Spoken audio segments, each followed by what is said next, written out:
Hello everyone, welcome to my channel H D Orion. हम पढ़ रहे हैं accountancy for class 12 T S. Grewal की टेक्स्ट बुक से 2024 edition accounting for partnership firms. आज से हम शुरू करेंगे chapter 2 goodwill, nature and valuation. सबसे पहले हम डिस्कस करेंगे मीनिंग ऑफ गुडविल। गुडविल का क्या मतलब होता है? गुडविल, जिसे हिंदी में ख्याति भी कहते हैं, गुडविल एक रेपुटेशन है बिजनेस का, जिसके कारण उनके कस्टमर्स उनके पास लगातार आते रहते हैं और नए कस्टमर्स जुड़ते जाते हैं। गुडविल वो रेपुटेशन है जिससे बिजनेस को बहुत फ़ायदा होता है, क्योंकि ये फ़ायदा पहुंचाता है, सेल्स बढ़ाता है, इनकम बढ़ाता है, इसलिए ये एक एसेट है। Goodwill is an asset intangible which places an enterprise at an advantage to earn higher than normal profits।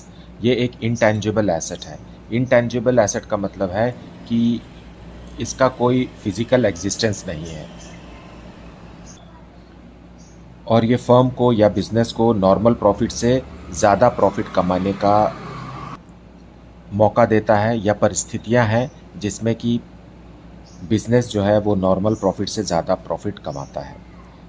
Goodwill is the present value of expected future profit that is expected to be in excess of normal return on investment और for the excess price paid for a business over the book value और over the computed और agreed value of net asset that is assets minus liabilities.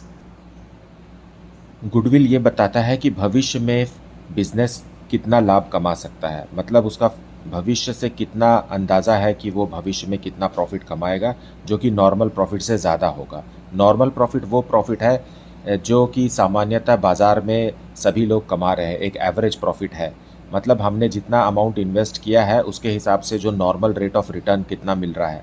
लेकिन goodwill होने के कारण business में normal profit से ज़्यादा प्रॉफिट कमाया जाता है, जो कि इन्वेस्टेड अमाउंट से ज़्यादा रिटर्न हमें प्रॉमिस करता है।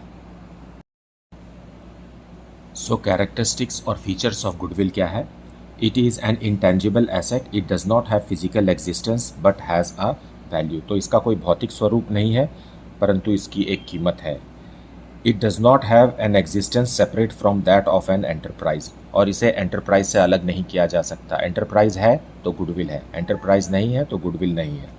It helps in earning higher profits than normal profit, और सामान्य लाभ से ज़्यादा कमाने में ये सहायक होता है।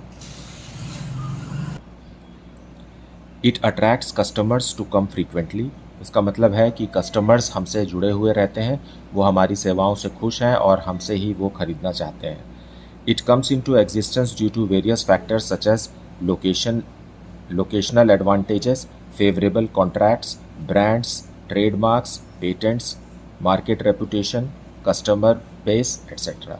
इन सब चीज़ों के कारण ही गुडविल का अस्तित्व आता है। जैसे कि लोकेशनल एडवांटेजेस, मतलब आपका बिजनेस एक ऐसी जगह पर है जहां पर आपको कस्टमर्स का बहुत फेवर मिलता है, मतलब वो ऐसा भीड़ भाड़ वाला इलाका है या कंफर्टेबल प्लेस है जहां पर लोग मार्केटिंग करना पसंद करते हैं, तो प्लेस के कारण भी आपके बिजनेस का रेपुटेशन या आपका गुडविल बढ़ जाता है।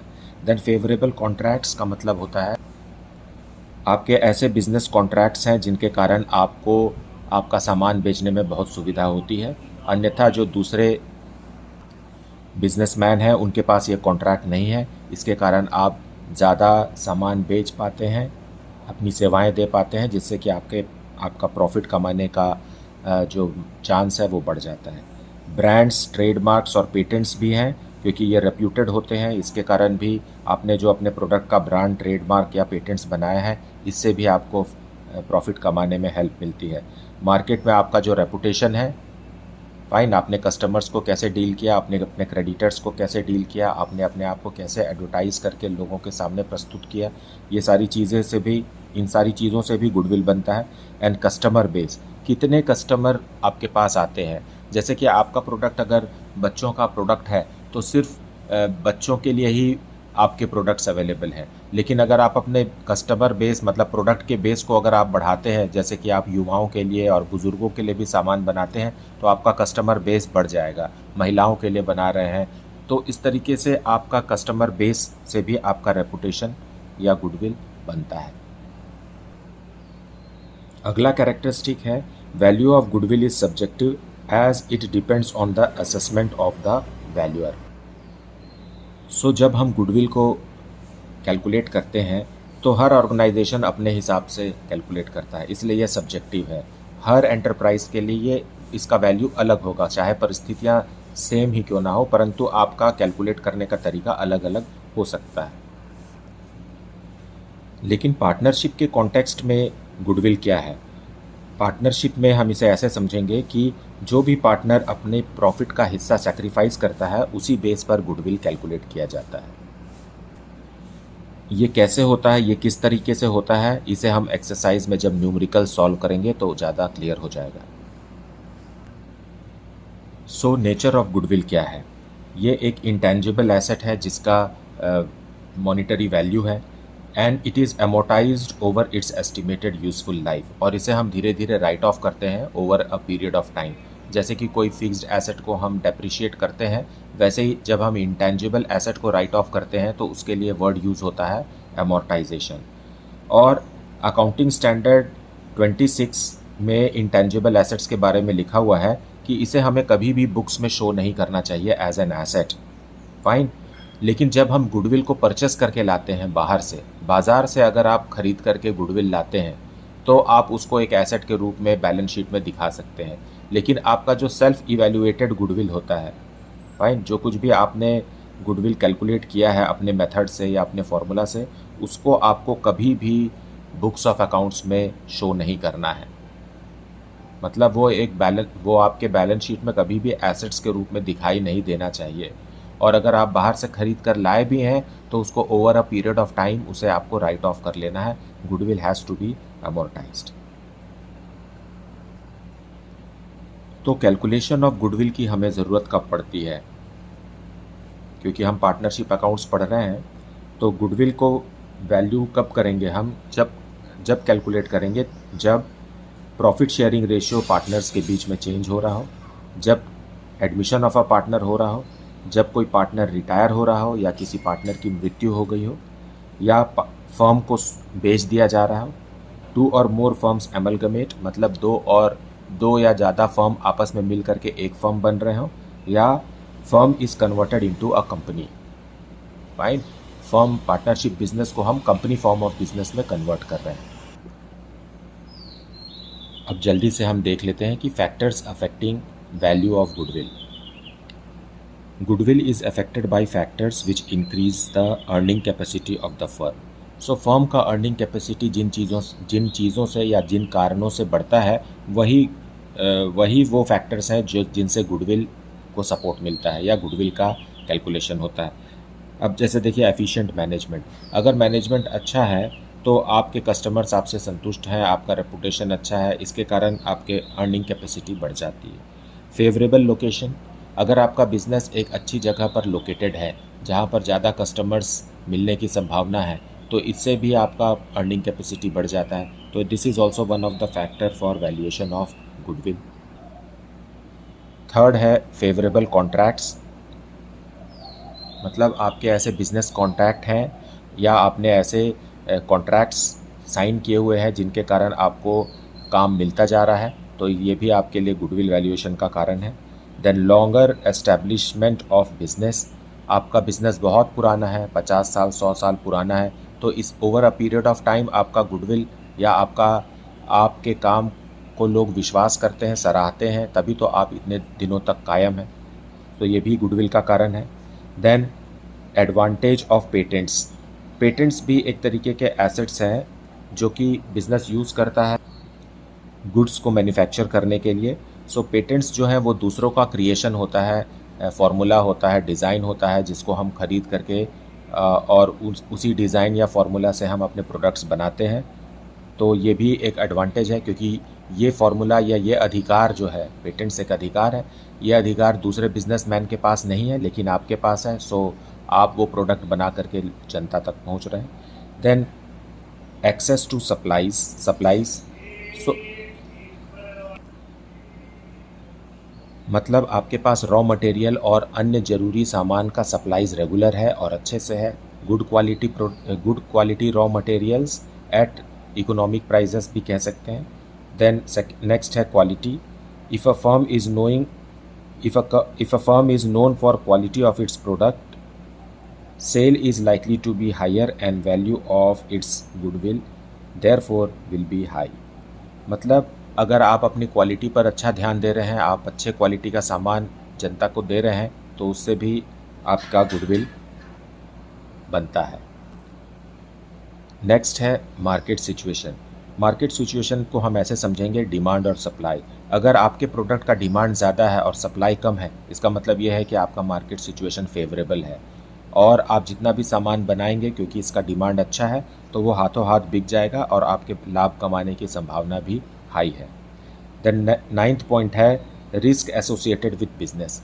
कुछ बिजनेस में बहुत रिस्क रहता है, जोखिम रहता है, और कुछ बिजनेस के लिए बहुत फेवरेबल कंडीशंस होते हैं। So if the risk associated to the business are lesser than normal, business will have higher value of goodwill. तो अगर रिस्क कम है तो आपका गुडविल भी अच्छा है। Nature of business. If the business of a firm is of the nature where the products dealt in are in high demand, although not short in supply, the profit will be higher. It will thus increase the value of its goodwill। इसका मतलब ये है कि आप एक ऐसे product में deal कर रहे हैं जिसका डिमांड हमेशा हाई रहता है। भले सप्लाई शॉर्ट ना हो, परंतु डिमांड अच्छा होने के कारण वो तुरंत फटाफट बिक जाता है और जिससे फर्म को अच्छा फ़ायदा होता है। तो ये भी गुडविल का एक कारण है। Then past performance. The firms earning higher profits year after year will have better value for goodwill as compared to firms earning lesser profit or incurring loss with similar amount of capital employed। सो आपका past performance कैसा रहा है? क्या आप past के दिनों में भी अच्छा प्रॉफिट कमाते रहे हैं? तो आपकी संभावना ज़्यादा है कि आप आने वाले सालों में भी अच्छा प्रॉफिट कमाएंगे। ये एक इम्पॉर्टेंट पॉइंट है, पास्ट परफॉर्मेंस, क्योंकि इस चैप्टर में जब हम वैल्यूएशन ऑफ गुडविल करेंगे तो पास्ट परफॉर्मेंस के ऊपर बेस्ड ही हम फ्यूचर एक्सपेक्टेड प्रॉफिट का कैलकुलेशन करेंगे और वही हमारा गुडविल होगा। फाइन। सो अगर पास्ट में हम अच्छा मुनाफा कमाते आ रहे हैं तो संभावना यही है कि भविष्य में, मतलब आने वाले 1, 2, 3 सालों में भी हम अच्छा मुनाफा ही कमाते रहेंगे और यही हमारा बेस रहेगा गुडविल कैलकुलेशन का।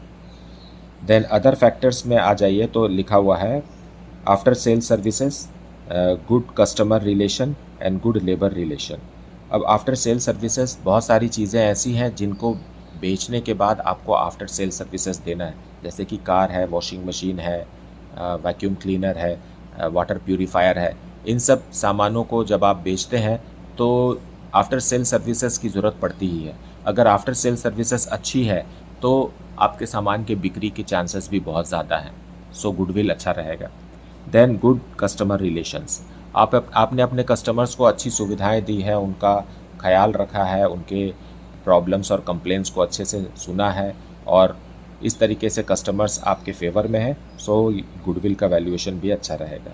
Good labour relation. बिना लेबर के आप बिज़नेस नहीं कर सकते। आप अपने एम्प्लॉयज़ से, अपने लेबर से आप अपना कैसा रिलेशन रखते हैं, जैसे कि टाटा ग्रुप ऑफ कंपनीज़ में आप समझिए कि हर कोई वहाँ काम करना चाहता है, वहाँ के कंडीशंस बहुत फेवरेबल हैं काम करने वालों के लिए, उन्होंने बहुत ही अच्छा लेबर रिलेशंस बना कर रखा है।